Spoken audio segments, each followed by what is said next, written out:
हरियाणा विधानसभा चुनाव को लेकर नारनौल विधानसभा क्षेत्र से कांग्रेस प्रत्याशी राव नरेंद्र सिंह ने आज अनेक ग्रामीण व शहरी क्षेत्रों में चुनावी जनसभाओं को संबोधित किया। उनके साथ राजस्थान विधानसभा के नेता प्रतिपक्ष टीकाराम जूली भी विशेष तौर पर उपस्थित रहे। वहीं राजस्थान के अनेक विधायकों ने राव नरेंद्र सिंह की चुनावी जनसभाओं को संबोधित किया। राव नरेंद्र सिंह की इन जनसभाओं में आ रही भीड़ को लेकर राव नरेंद्र सिंह ने कहा कि यह भीड़ इस जनसभा का प्रतीक है कि अब जनता सत्ता परिवर्तन चाहती है। उन्होंने कहा कि हरियाणा प्रदेश में भाजपा ने झूठे वायदों के सहारे 10 साल तक राज किया है, लेकिन अब जनता समझ गई है और वो सत्ता परिवर्तन चाहती है। उन्होंने कहा कि उनकी सरकार में पटीकरा गांव में एक आयुर्वेदिक मेडिकल कॉलेज और अस्पताल का निर्माण करवाया गया था।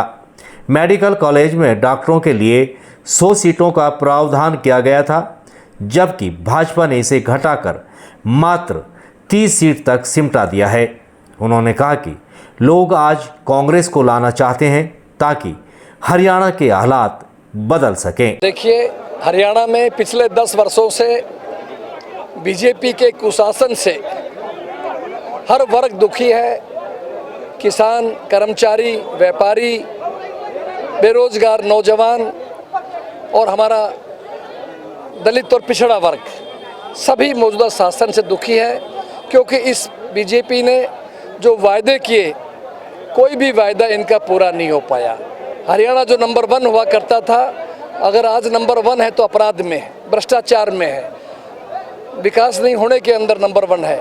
इसलिए देश की जनता का मूड भांपते हुए जो आपने देखा लोकसभा चुनाव में, हरियाणा की जनता ने ये फैसला कर चुकी है कि हमने आने वाले समय में कांग्रेस का राज देखना चाहती है। और कांग्रेस का राज देखने के लिए आपने देखा हर गांव के अंदर जनता का भारी समूह जन समर्थन हमें मिल रहा है। और मैं कहना चाहता हूँ, चुनाव हम नहीं लड़ रहे, ये चुनाव जनता लड़ रही है। और मुझे पूर्ण विश्वास है इनके सहयोग से, इनके समर्थन से हरियाणा में कांग्रेस की पूर्ण बहुमत की सरकार बनेगी। और निश्चित रूप से नारनौल से पूरा आशीर्वाद ये मैंने अपने कांग्रेस शासन में स्वास्थ्य मंत्री रहते हुए आयुर्वेदिक मेडिकल कॉलेज इस इलाके के महान संत बाबा खेतानाथ जी के नाम से हमने इसी पटीकरा गांव के अंदर बनाया। 100 बेड का आयुर्वेदिक यह हॉस्पिटल है, 3 मंजिला भवन है और 100 सीटें उसकी मंजूर थी। लेकिन मुझे बड़ा ही दुख और अफसोस है कि बीजेपी ने उसको घटा करके अब 30 कर दी है और यहाँ के जवानों को भी उसमें नौकरियों में हिस्सा नहीं दे पा रही है। मैं आने वाले समय के अंदर जैसे इनके जनता के सहयोग से हमारा राज बनेगा, मैं निश्चित रूप से इसको चाहूँगा कि दोबारा से सीटें भी हों और इस इलाके के लोगों को उसमें आगे जो भी रोजगार आए उससे प्राथमिकता के आधार पर पटीकरा के भाइयों को न्याय मिले। इस मौके पर राजस्थान विधानसभा में नेता प्रतिपक्ष और विधायक टीकाराम जूली ने कहा कि हरियाणा के हालात काफ़ी बेकार हो चुके हैं। कांग्रेस सरकार के रहते हरियाणा में इतने विकास कार्य हुए थे कि भाजपा सरकार उनकी मरम्मत तक नहीं करवा पाई। उन्होंने कहा कि आज हरियाणा में हर वर्ग परेशान है, चाहे वह किसान हो, मजदूर या फिर व्यापारी। बेरोजगारी इतनी हो गई है कि लोगों को अब रोजगार मिलना मुश्किल हो गया है। उन्होंने हरियाणा सरकार की चर्चा करते हुए कहा कि राजस्थान में, हरियाणा में जब कांग्रेस की सरकार थी तो उस समय लोगों को सरकार ने काफ़ी योजनाओं का लाभ दिया। उन्होंने कहा कि अब जनता मन बना चुकी है कि कांग्रेस को लाना है, क्योंकि भाजपा ने लोगों को झूठ बोलकर ठगा है। आइए सुनते हैं। देखिए, पूरे हरियाणा में आम आदमी तो कह ही रहा है, लेकिन हरियाणा का पत्ता पत्ता कह रहा है अब की बार हरियाणा के अंदर कांग्रेस की सरकार बनेगी, भारी बहुमत से बनेगी। एक तरफा लोगों का मन है। और जैसा कि राव साहब अभी बता रहे थे कि ये चुनाव जनता लड़ रही है, क्योंकि जनता ने देख लिया कि जो झूठ का बाजार इन लोगों ने डेवलप किया है ना, नफरत का बाजार जो इन लोगों ने डेवलप किया है, उसको कहीं ना कहीं हटाने की ज़रूरत है। भारत देश एक प्यार प्रेम और भाईचारे का रहा है। हरियाणा पूरे देश के अंदर सिरमौर रहा है। आज हरियाणा बेरोजगारी में, भ्रष्टाचार में नंबर 1 आ रहा है।